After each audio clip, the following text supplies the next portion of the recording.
Oke, perhatikan, duduk semuanya. Duduk yang rapi, Daud. Oke, yang masih nulis sambil nulis, ya, selesaikan tulisannya. Oke, barakallahu fiik.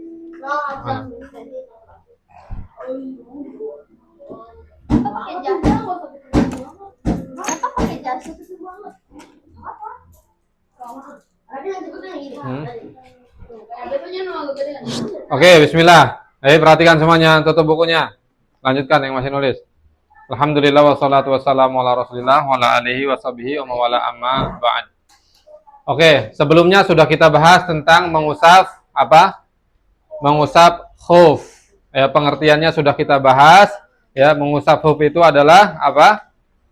Mengusap sepatu atau yang semisalnya. Ya. Dikerjakan sebagai pengganti apa? Mengusap kaki ketika berwudu. Ya. Jadi agama kita, agama Islam, alhamdulillah memberikan keringanan bagi setiap muslim yang dia ingin berwudu, ya, tapi kemudian tidak ingin kerepotan karena dia pakai sepatu, maka boleh dia tidak melepas sepatunya, tetapi cukup mengusap atas sepatunya dengan air wudu. Ya, dan mengusap. Ya, kaos kaki juga boleh. Tuh, nanti kita bahas. Ya. Tidak perlu dibuka, diusap aja atasnya. Ya, pas wudu dibuka. Ya. Oke, kita jelaskan dulu, insya Allah. Nanti kalau ada pertanyaan, perhatikan. Kalau ada pertanyaan nanti setelah selesai materi. Oke, bismillah. Syarat-syarat mengusap khuf. Nah, ini syaratnya ada 5. Ya.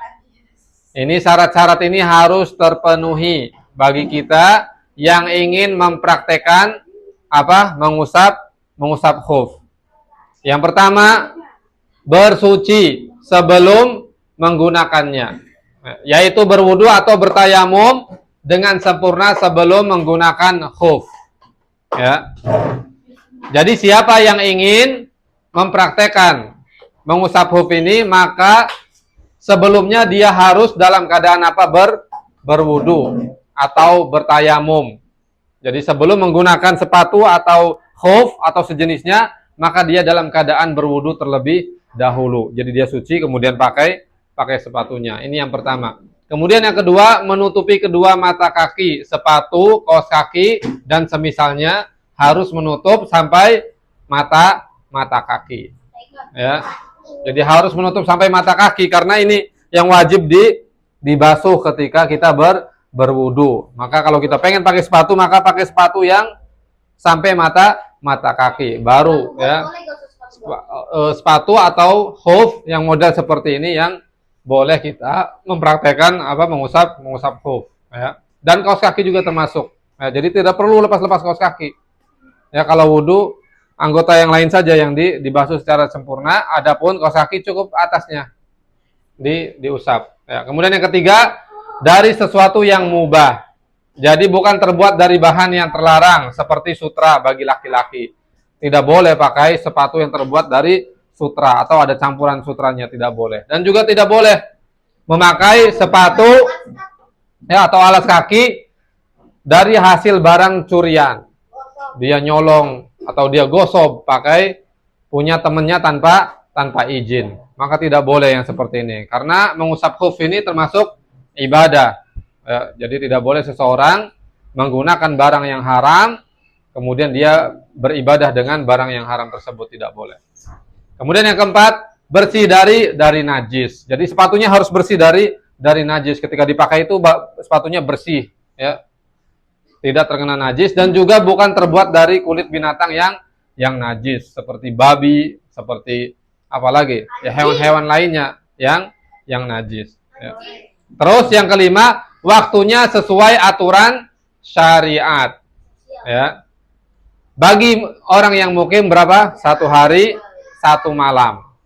Bagi musafir, orang yang safar boleh berapa? 3 hari 3 malam. Nah ini kata Ali bin Abi Thalib, radhiyallahu anhu, ja'ala Rasulullah sallallahu alaihi wasallam salah satu ayam walaya liyahunna lil musafir wa yauman walailah lil muqim. Jadi Rasulullah SAW menjadikan 3 hari 3 malam untuk musafir dan 1 hari 1 malam untuk yang muqim. Nah, inilah 5 syarat bagi seseorang yang ingin mempraktekkan mengusap khuf. Ya, 5 ini harus terpenuhi. Maka ketika sudah terpenuhi, maka ya, ketika dia hendak berwudu, dia berwudu seperti biasa ya, anggota yang lainnya. Nah, pas ketika bagian kaki maka tidak perlu dilepas sepatunya atau kaos kakinya, tidak perlu dilepas. Jadi cukup ya, ambil air di tangan, seret, tidak perlu airnya tergenang ya. Pokoknya basah tangan kita, kemudian kita usapkan di atas sepatu kita. Nah, ini juga pernah diceritakan oleh siapa? Sahabat Nabi namanya siapa? Mughirah ibn Syu'bah. Jadi Mughirah ibn Syu'bah itu Masya Allah, dia melayani Rasulullah. Perhatikan.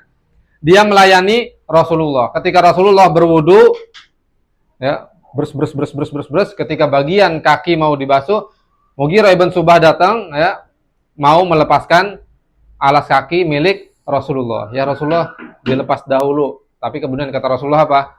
Da'huma, biarkan sepatuku. Fa inni adkhaltuhuma thahiratain, karena aku memakai sepatu itu dalam keadaan sebelumnya aku dalam keadaan bersuci, punya wudu. Ya, aku menggunakan sepatu tersebut. Maka kemudian batal, aku wudu lagi, sehingga tidak perlu dilepas sepatu, tidak mengapa. Famasaha alaihima. Maka kata Mughirah bin Syu'bah, kemudian Rasulullah tidak melepas sepatunya, kemudian hanya mengusap bagian atas sepatunya. Masya Allah. Nanti kita praktekkan. Jadi kalian nanti kalau kita praktekkan, insya Allah kalau sudah selesai kita materinya, kalian wudu terlebih dahulu di rumah. Ya, sebelum berangkat sekolah wudu terlebih dahulu, kemudian pakai sepatu atau kaos kaki, pergi ke sekolah. Mungkin nanti kalian kentut atau ke kamar mandi, kencing dan lain sebagainya, batal.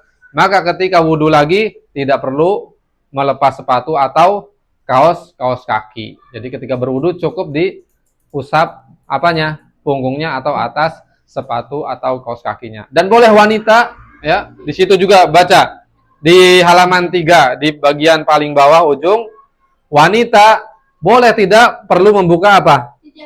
Hijab atau jilbabnya.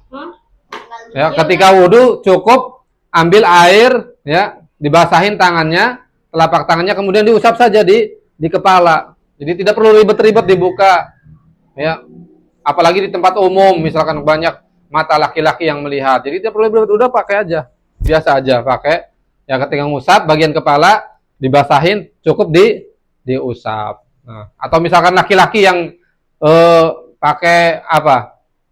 Kalau orang-orang Arab dulu pakai apa? Sorban atau imamah. Nah, jadi tidak perlu dilepas, cukup diusap bagian kepalanya. Nah, seperti itu, ya. Oke, barakallahu fiikum. Silakan, ada yang bertanya? Harus bertanya. Apa, Daud? Barakallahu fiik. Lihat di halaman 3, di situ ada disebutkan, ya, kulit babi, kulit keledai, ya, dan kulit hewan-hewan lainnya yang najis. Ya. Tidak boleh. Barakallahu fiik. Kenapa? Oh iya.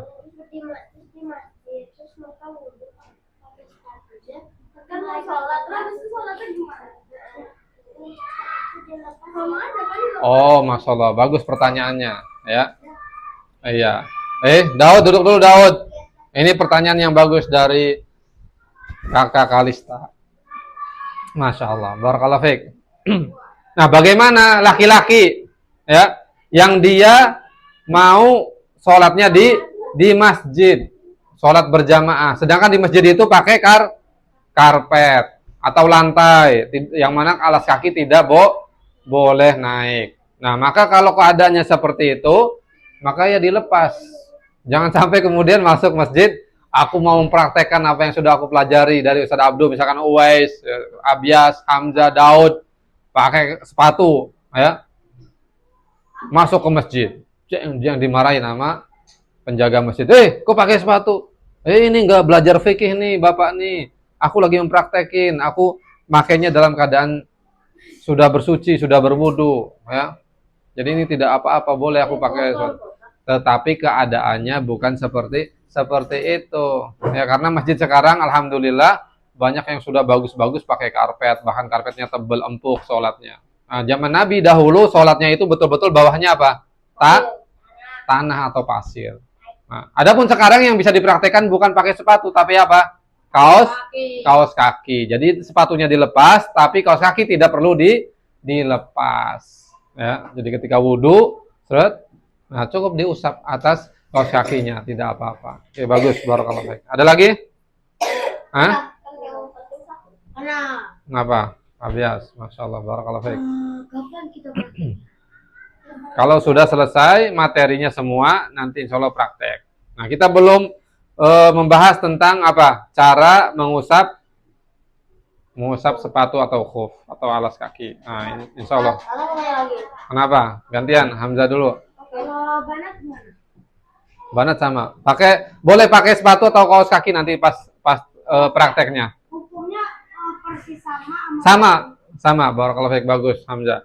Jadi sama hukumnya. Ini berlaku bagi laki-laki dan perempuan dan juga ininya waktunya sama. Jadi kalau mukim sehari semalam, kalau apa? Orang musafir 3 hari 3 malam. Misalkan sekarang kan lagi musim hujan, dingin cuaca, ya kan?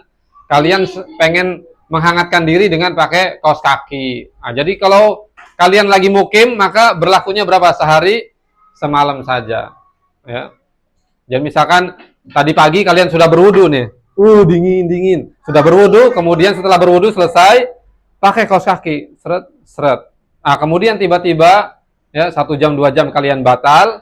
Kemudian kalian ingin sholat lagi, ya, entah itu sholat sunnah, atau nanti sholat zuhur, sholat asar, sholat maghrib, sholat isya, dalam 1 hari itu, nah kamu boleh terus dipakai kaos kaki itu tidak dilepas, dan ketika wudhu, tidak usah dilepas, tapi diusap aja atasnya.